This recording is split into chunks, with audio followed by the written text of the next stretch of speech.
అందరికీ నమస్కారం. ఈ వీడియో కొంచెం సీరియస్ విషయమైనా కొంచెం సరదాగా చెప్పే ప్రయత్నం చేస్తాను. సో, దీంట్లో తప్పులేంటో మీరు కామెంట్స్‌లో తెలియజేయండి. ఫస్ట్ పాయింట్ ఏంటంటే చాలామందికి మనం అక్కడ అకామా ఉంది, ఇక్కడ అకామా ఉంది అని చెప్పి వెంటనే నమ్మి డబ్బులు, పాస్‌పోర్ట్‌లు అన్నీ అప్పజెప్తాం. ఆడ అకామా కొట్టకపోగా డబ్బులు తీసుకొని, పాస్‌పోర్ట్ తీసుకొని లాస్ట్‌కి ఎలా చేస్తాడంటే నీకు దండం పెడతానురా బాబు డబ్బులు పోతే పోయినాయి నా పాస్‌పోర్ట్ వెనక్కి తెచ్చి అనే స్థాయికి తీసుకొస్తాడు. ఇదొక టైప్ ఆఫ్ మైండ్ గేమ్ అనమాట. ప్రాబ్లమ్ ఏందంటే ఎవరికైనా ఒక రూపాయి డబ్బులు గానీ, లేదా అకామా లాంటి మన జీవితాన్ని ఒకరి చేతిలో పెడుతున్నామంటే, వాడు ఫోన్ ఆఫ్ చేస్తే మనం గిలగిలా కొట్టుకుంటున్నామంటే, అలాంటి మనిషిని నమ్మొచ్చా, నమ్మకూడదా అనేది ఫస్ట్ బేరీజ్ చేసుకోవాలి. ఇక్కడ తప్పు ఎవరిదనేది మీరే అర్థం చేసుకోండి. నెంబర్ 2 వచ్చి అప్పులోళ్ళు.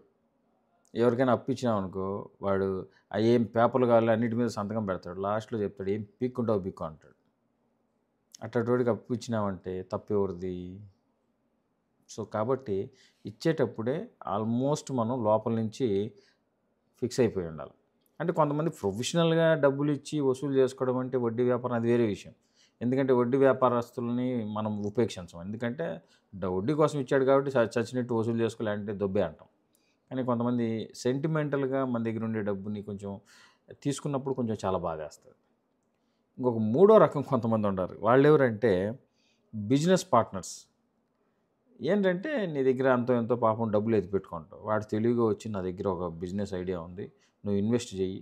నేను చించుతా పొడుస్తా అని చెప్పి చిన్నంగా రంగంలోకి దింపుతాడు.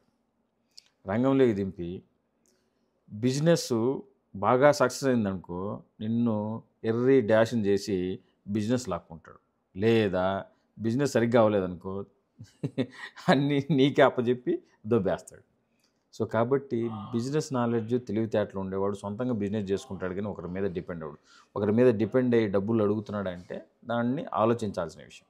అంటే ఇది అన్ని చోట్ల ఉంటుందని నా ఉద్దేశ్యం కాదు. కొన్ని చోట్ల ఇది వర్తిస్తుంది. సో, కాబట్టి ఇలాంటి మోసాల నుంచి కొంచెం జాగ్రత్తగా ఉండండి. అప్రమత్తంగా ఉండండి. డబ్బులు ఎవరికైనా ఇవ్వగలిగితే వాళ్ళ దగ్గర నుంచి ఇక్కడ గానీ, ఇండియాలో గానీ వసూలు చేసుకోగలిగితే ఇవ్వండి. అకామాల విషయంలో కూడా ఆల్మోస్ట్ తెలిసిన వాళ్ళకే ప్రిఫరెన్స్ ఇవ్వండి. ఓకేనా? అలా అని చెప్పి అందరూ మోసగాళ్ళని కాదు. ఇలాంటివి జరిగేటప్పుడు అన్నోన్ పర్సన్స్‌తో జాగ్రత్తగా ఉండమని చెప్పడం ఈ వీడియో యొక్క ఉద్దేశం. Take care. మీ గల్ఫ్ బాబాయ్.